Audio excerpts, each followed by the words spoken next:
Good day students, welcome back to online classes. In previous class I discussed about the motion of a charged particle in a uniform magnetic field when it moves perpendicular to the direction of magnetic field. In this class again I am going to discuss about the motion of a charged particle in uniform magnetic field. But in this case the charged particle moves in both linear motion and circular motion. When it is parallel to the direction of magnetic field or anti-parallel to the direction of magnetic field, there is no force acting on the charged particle. Then the charged particle moves along the direction of magnetic field. But when it moves perpendicular to the direction of magnetic field, due to that centripetal force, the charged particle move in the circular path. But here this is the different case. The motion of a charged particle in a uniform magnetic field. Now I consider here plus q is the charged particle.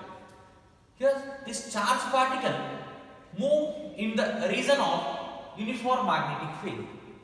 But here this velocity is resolved into two components along x-axis and along y-axis. Suppose if I consider here this is plus q is the charged particle. This moving with the velocity v, here this velocity of the charged particle resolved into two components along x-axis and along y-axis, which makes a certain angle theta. Here the charged particle moves right angles to the direction of the magnetic field. Here the charged particle moves in between 0 degree, here theta equal to 0 degree, here theta is equal to 90 degree. The charged particle moves in between 0 degree to 90 degree. 0 degree to 90 degree. Here the velocity of the charged particle resolved into two components along x-axis and along y-axis. This is the resolution of vectors. The velocity of the charged particle resolved into two components along x-axis, this will be taken as a p cos theta, and along y-axis this is taken as a p sin theta. Here the velocity of the charged particle resolved into two components. The charged particle moves in between 0 degree to, here theta equal to 0 degree, 0 degree to 90 degree, right angles to the direction of magnetic field. When this charged particle moves right angles to the direction of magnetic field, right angles to the direction of magnetic field, in this case phi cos theta means it moves along the x-axis and along the direction of the magnetic field. This is called linear path. And v sin theta, this is perpendicular to the direction of magnetic field. When the charged particle moves perpendicular to the direction of the magnetic field, then it is in circular motion.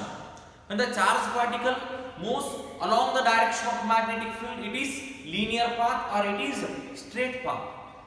When the linear motion and circular motion, they are combined to each other, then it is called helical motion. Suppose if I consider this is along x-axis and this is along y-axis, initially the charged particle situated at this point. When the charged particle moves perpendicular to the direction of magnetic field, it moves along the circular path. Hence, the velocity of the charged particle resolved into two components. This is along x-axis, it moves along the direction of magnetic field. This is linear motion and this is circular motion.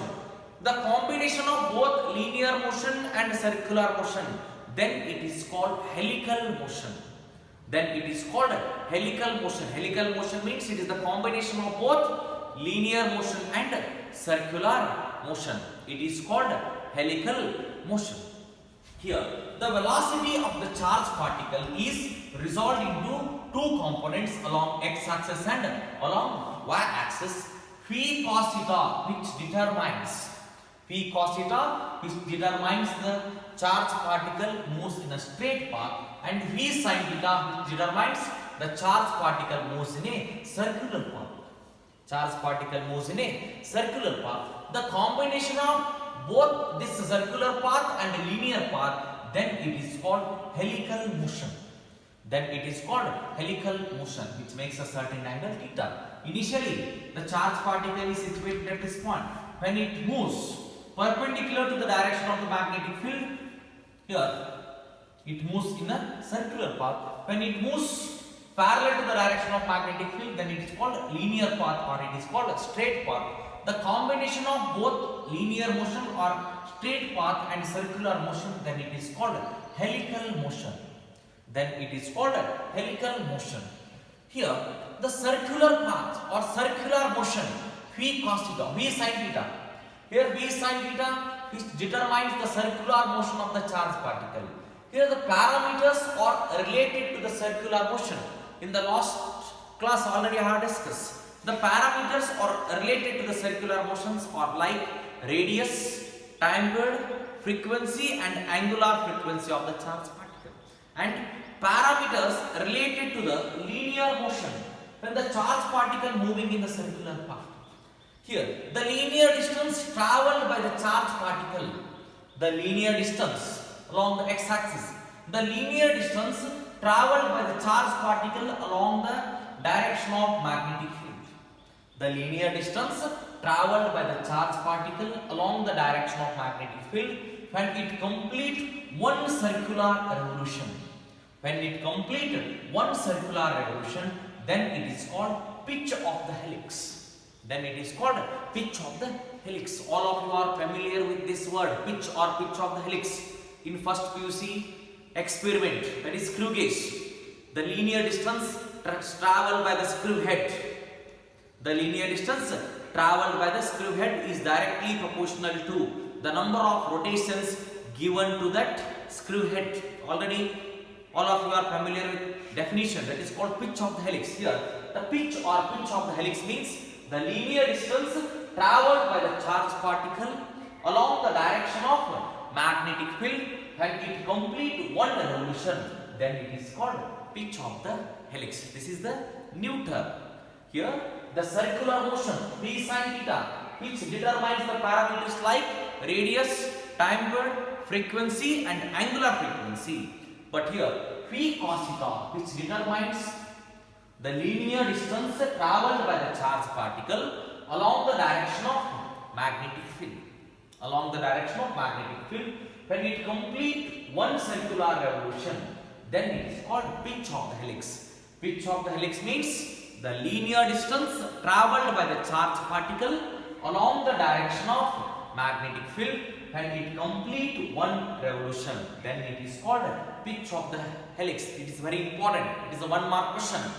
Here pitch of the helix means the linear distance traveled by the charged particle along the direction of magnetic field when it complete one circular revolution, then it is called pitch of the helix. The combination of both circular motion and linear motion, then it is called helical motion. Then it is called helical motion. Here the charged particle is moves in between 0 degree to 90 degree.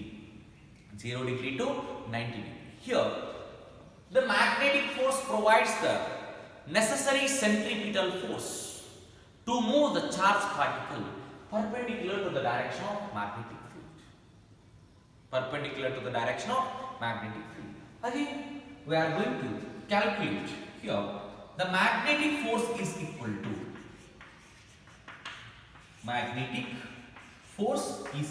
to centripetal force. Magnetic force is equal to centripetal force. You know the magnetic force formula, Q into BV sin theta. It is the actual formula, Q into BV sin theta. In the last class we have taken theta equal to 90 degrees because there is only perpendicular to the direction of magnetic field. But here this is a combination of both linear motion and circular motion. That's why I write this equation, QBV sin theta divided by magnetic force equation, or here only Q into BV sin theta. This is the magnetic force. Centripetal force mv square. V is the V sin theta. mv square centripetal force, circular path. mv square means here this is V sin theta. This is the velocity of the charged particle when it moves perpendicular, in this case of circular motion. mv sin theta whole square divided by mv square divided by r. Here this square and V sin theta is cancelled. Then the radius is r is equal to mv sin theta divided by b into q. R is equal to mv sin theta divided by b into q. Here this is the radius of the circular motion, or here this is called radius of the helix. Radius of the helix. Here this is called radius of the helix, or it is also called helical motion. Helical motion means it is the combination of both linear motion and circular motion. Pitch of the helix means the linear distance traveled by the charged particle along the direction of the magnetic field when it completes one revolution. Then it is called pitch of the helix. Here R is the radius of this helix. The radius of the helix is R is equal to mv sin theta divided by bq. Here v sin theta or circular motion, which determines the parameters of radius, time period, frequency and angular frequency, and v cos theta, which determines the pitch of the helix. We get R is the radius of the helix. R is equal to mv sin theta divided by bq. The v sin theta, which determines the parameters radius, time period, frequency and angular frequency. Same process what we have discussed in the last class. From using this radius equation, you can calculate the time period. Time period t is equal to the circumference of the circle, that is 2 pi r, divided by speed. Speed is v sin theta, not only v sin theta along y axis, 2 pi r divided by v sin theta. Then t is equal to 2 pi divided by v sin theta. T is equal to 2 pi divided by v sin theta into r. R is the radius of the helix, that is mv sin theta divided by bq. Here p sin theta get cancelled. We get t is equal to 2 pi m divided by bq. This is the time period, equation number 2. Same equation. Then from using this time period equation, you can calculate the frequency. Frequency means it is the reciprocal of time period. The reciprocal of time period is called frequency. F is equal to bq divided by 2 phi m. Again you get the same equation what we have discussed in the last class. F is equal to bq divided by 2 phi m. This is the frequency. Then angular frequency. Angular frequency omega. Angular frequency. The angular frequency omega. Omega is equal to 2 phi into f, that is bq divided by 2 phi m. 2 phi cancel each other. We get omega is equal to bq divided by m. This is equation number 4, which is the expression for angular frequency of the helical motion, the frequency of the helical motion, time period of the helical motion of the charged particle. Here all these parameters are related to the circular motion with along y-axis with the velocity v sin theta. But here along the x-axis v cos theta. This is the linear distance traveled by the charged particle along the direction of magnetic field when it complete one revolution. When it complete one revolution, then it is called pitch of the helix. Now I am going to determine that value, that is pitch of the helix. Pitch of the helix.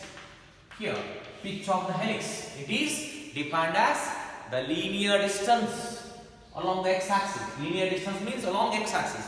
The linear distance traveled by the charged particle along the direction of magnetic field when it complete one revolution, then it is called pitch of the helix. Why it is called helix? It is the combination of both linear motion and circular motion.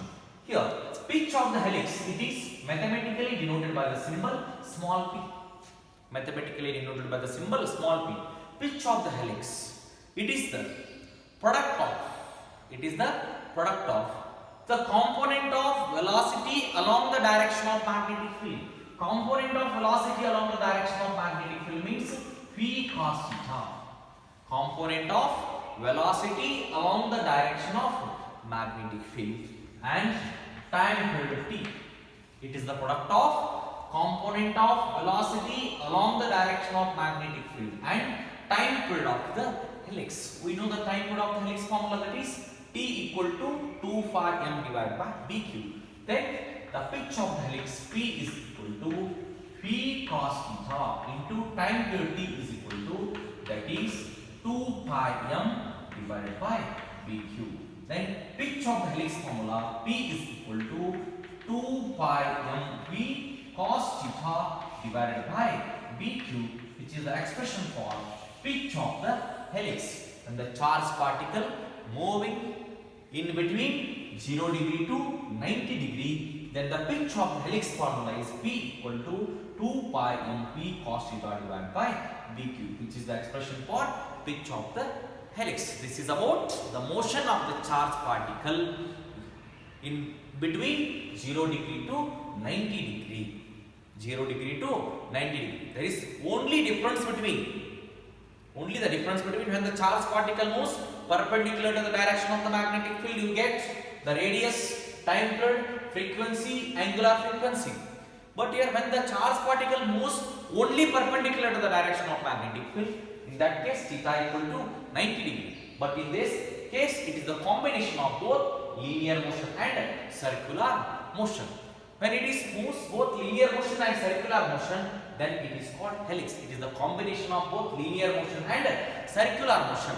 The combination of both linear motion and circular motion, then it is called helical motion. Here, when it moves in the circular path, it provides the necessary centripetal force. Here, the magnetic force is created. Why the magnetic force is created? Due to the moving charged particle. When the charged particle is moving, the magnetic force is created. The magnetic force provides the necessary centripetal force to move in the circular path. Here, the magnetic force is equal to centripetal force. From using these two equations, we get the radius of the helix. From using radius equation, you can calculate the time period, frequency and angular frequency and pitch of the helix. Pitch of the helix, here P cos theta, which determines the pitch of the helix, and V sin theta. Here V sin theta, which determines radius, time period, frequency and angular frequency. Or it is also called the circular motion, which determines the radius, time period, frequency and angular frequency. Linear motion, which determines the pitch of the helix. Thank you.